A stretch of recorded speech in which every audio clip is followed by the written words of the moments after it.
Now let's go to UFC 323 from T-Mobile Arena on December 6th. The main event, the number 3 pound-for-pound fighter in the world, Merab, makes the quick turnaround to face the number 2 ranked Peter Yan. On the Monday after Merab's title defense at UFC 320, he came into the offices here and told us how important it was for him to break the record for the most title defenses in a year. Merab's on a 14-fight win streak and is looking to make an unprecedented 4th title defense in under a year. So is this guy on the Green Goblin serum or what? Merab Dvalishvili is a certified maniac. He's a card-carrying, internationally recognized, packaged and sealed maniac and a psychopath and also a crazy person. The man known as The Machine, purely because he has the most unbelievable gas tank in MMA history, probably, way past legendary names in the big lungs bracket like Prime Colby Covington or Tony Ferguson. He's not only a machine in each individual fight, but he's replicating this on the macro scale by defending his belt for a 4th time this year. 4th. I am in awe of this man, and I think that anyone, even if you find a style rancid to watch in comparison to a lot of the other talent in this division, you really can't help but be in awe too. If you're not in awe, there's something genuinely wrong with you. And I'll just say it. Merab is the best champion of the modern era, and it's not even that close. I probably wouldn't have said this like 6 months ago, but the commitment to keeping this division moving and speed running his legacy is just impossible to not appreciate. He might not be the prettiest to watch all the time, but honestly, I don't care. This guy's fucking awesome. How do you decompress at the end of a day? Like, what do you do? Oh, What does that look like? training. No, after training.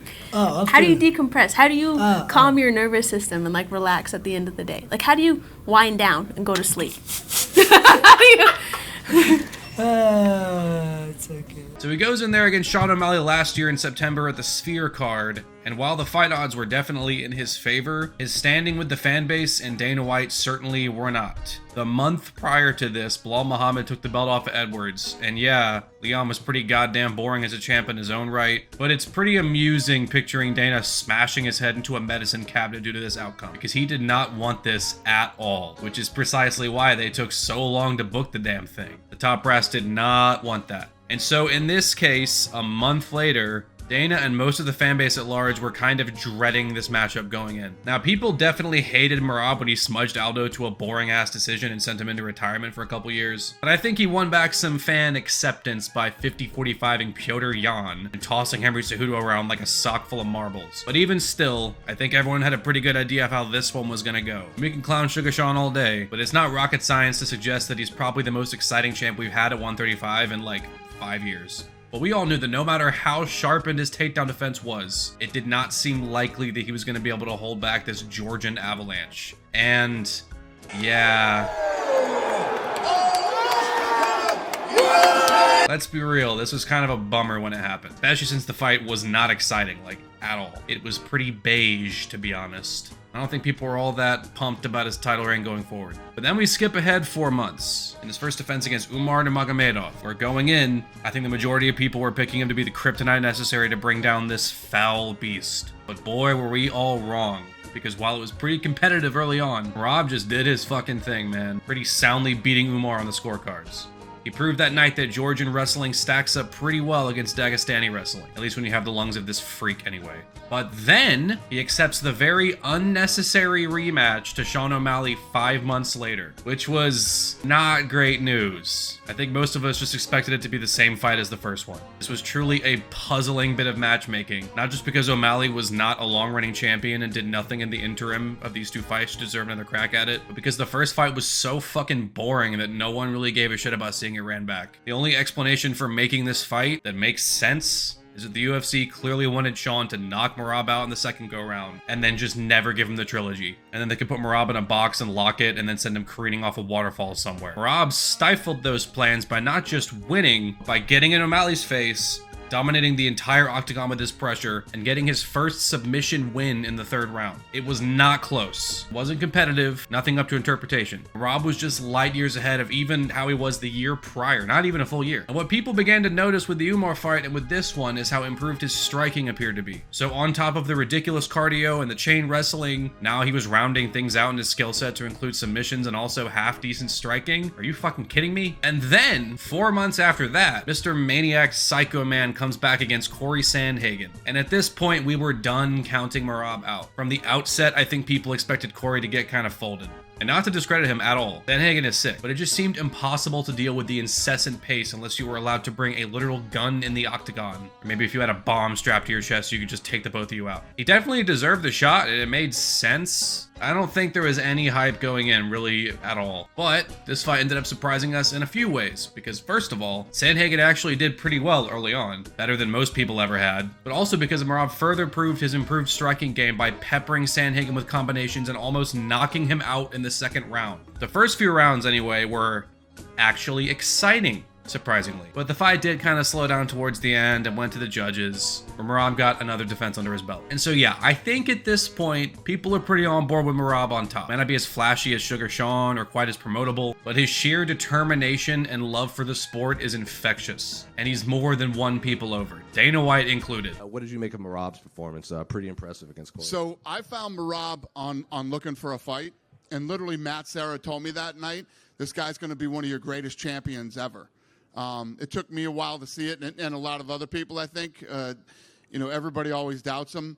Corey is a very, very fucking tough guy, and wasn't the most exciting fight of the night, but Merab dominated.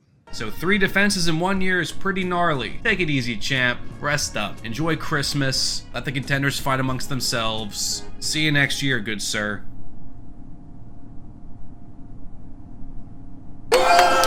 What? 4? He just fucking beat the last guy. Corey Sandhagen's corpse is still warm and he's already signed on to fight Petr Yan in like 2 months? You sick son of a bitch. We have some active cats in the UFC. Kevin Holland is about to have his 5th fight of 2025 and he wants a 6th. We've had active champions. Everyone lauded the era of Adesanya and Volk and Usman defending their belts like every few months basically. That was like 3 times a year. But this is just off the charts, especially when you consider the competition he's up against. Everyone else had their hands full with Umar leading up to that fight, but not Merab. No one could avoid Sugar Sean's sniping abilities and ridiculous power, but Merab could, twice. Very few people have ever punked Corey Sandhagen and made it look pretty easy. Merab did. And now he's going in there against Petr Yan, who's easily the best contender out of this whole bunch. He's elite everywhere, best boxing at bantamweight by far.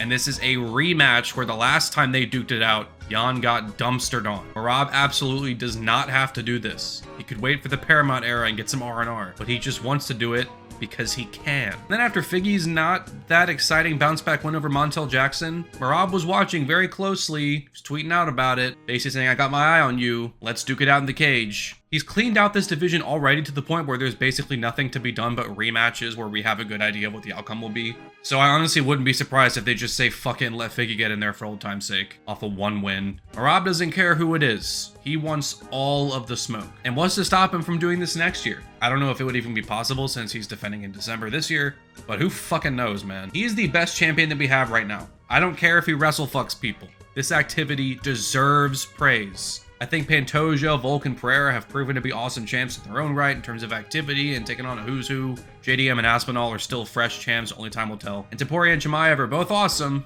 both insanely skilled superstars, but I'm a little worried about the activity from both guys. They both seem to want to just capitalize on their name value and get the biggest bags possible, which is fine, you do you. But when I see those guys and the prospect of them defending twice a year, maybe, if we're lucky, and then I look over and I see Merab still as hungry to take out the competition as he was on the way to the belt, it's not really a competition. And is Merab the bantamweight GOAT at this point? Well,